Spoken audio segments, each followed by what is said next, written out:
So I'm going to talk about Mary Lou Retton. Now, I'm an advocate of gymnastics. I have loved gymnastics from long time ago, track and field and gymnastics, and some ice skating. Those are my favorite sports. What in the world happened to Mary Lou Retton? I remember when she made that 10, that perfect 10, I think on the vault and a floor exercise or something like that. I remember when she made those perfect 10s. I remember that. Okay, and I remember when she won all those medals that she got umpteen endorsements. I mean, everybody was talking about how much money she was making. Even the sponsors were talking about, the people who own the company. In other words, if XYZ wanted her to advertise something, XYZ would say in People magazine, her money's making money. They would actually say that. In my impression, she made anywhere from 20 million to 50 million, or maybe even 100 million. And plus, over the years, she was on game shows, et cetera, making even more money.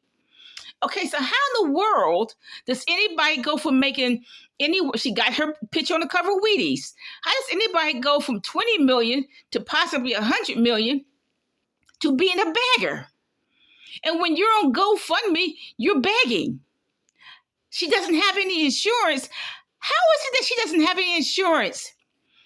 How is it that she cannot afford to pay Anthem, Blue Cross Blue Shield $200 a month for individual coverage, or Optima, or any one of those type of insurance, at least for 30% of the coverage? How is it that she can't afford $200 a month? I guess her children are what? I thought they were all grown. I'm not sure. How in the world does anybody go from 20 to $100 million? And that's not going to come again twice in a lifetime, only once in a lifetime, to being a beggar, period. Because GoFundMe is for beggars only, okay? For want of a better word. You're at rock bottom, you beg, okay? How do you go from being worth possibly $100 million to being a beggar? How does that happen?